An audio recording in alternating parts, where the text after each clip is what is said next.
Once you see this problem, you might think that we have to write merge algorithm or the merge sort algorithm for this one. But it's actually not like that. Here we are given two different arrays and we just have to combine those arrays and sort them. So if you see, this is first array and this is second array. So, and also the length of the second array is already included in the first array, which you see as 0 numbers. So one solution for this you can think of is, why not just copy these second array and append in the first array and apply sort?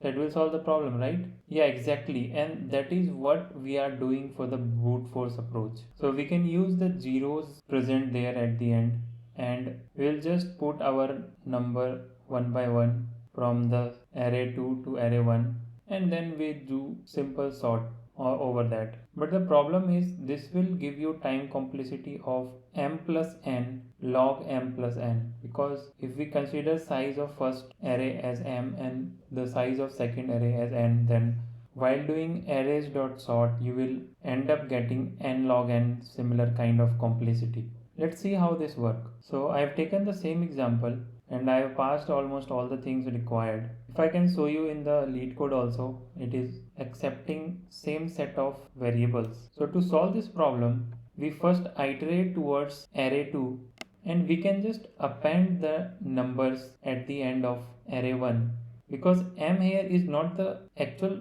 total size of array 1 but it is the size up to which this number is filled.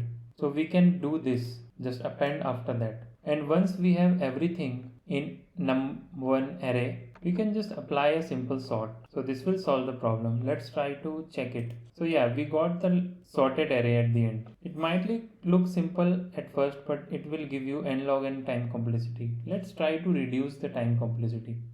So in this optimal approach, you can do similar thing like you can copying the number 2 to number 1 array.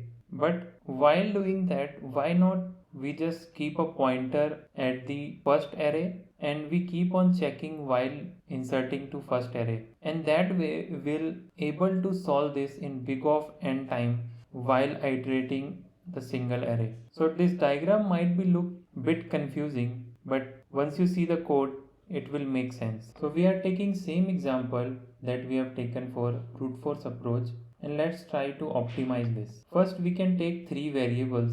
K is denoting length of first array, and similarly I and j are denoting m-1 and n-1. This is we are taking just to make sure that I and j pointing to the end of element presents in first and the second array. Now we can start a while loop, because we are working with second array, so we have to take care of all the elements present in the second array. So we are try to check if length of second array exhaust or not. If it is within the range, then every time we check if the nums of I or the first array element is greater than the second array element. If that is the case, then we'll put first array element to that place, and we are iterating from backward. So we are just defining that for every iteration we are setting a particular value to a array 1 and that will be its final position.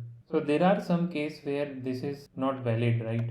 So we can have a else case also, in which we can just append arrays to element or the second array element to that position. So this is a way to find the correct position of the array element, and while doing this we'll end up getting a sorted array with both arrays merged in array 1. So let's try to run this and check if this works or not. So as you can see, this is working. Let's try to paste in LeetCode and see how much we can score. So I pasted in LeetCode. Let's try to run the test cases. So while submission we are getting this output as array out of bound exception. And if you try to think, this is what a real programmer do. So failure is an option here. You can't expect to be succeeded every time, but we can optimize this. So basically from the expected input and output, it is actually taking array 1 as 0, array 2 as 1, and it is not able to handle the single digit array. So let's try to fix it in our local setup first, and then we'll apply the same logic here.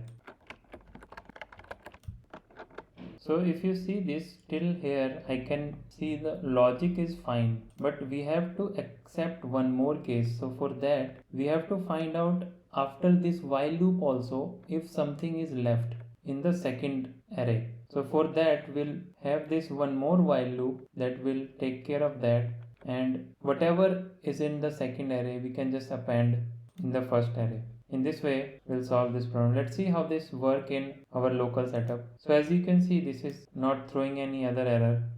So we'll just try to paste in our LeetCode. So this while loop is fine. Let's just paste the other case to handle, and this is what we should do as a programmer. So after testing this also, this is giving me same error. So let's see what is the problem here. So if you see in while loop in the top, we are just checking for jth element or the second array length. We need to check for the other one also. So we can check for ith also, so that it will not exhaust. So let's try to run this one and see if it works or not. So yeah, it will taking everything. So but you see the problem here. This is what we have to do with every problem. We can't end up getting the solution or the correct solution at the first time, but you have to debug and think. Now let's submit this. So as you can see, this is now like beating every programmer, 100% programmer out there. But I know you got the idea. So let's see you in the next video.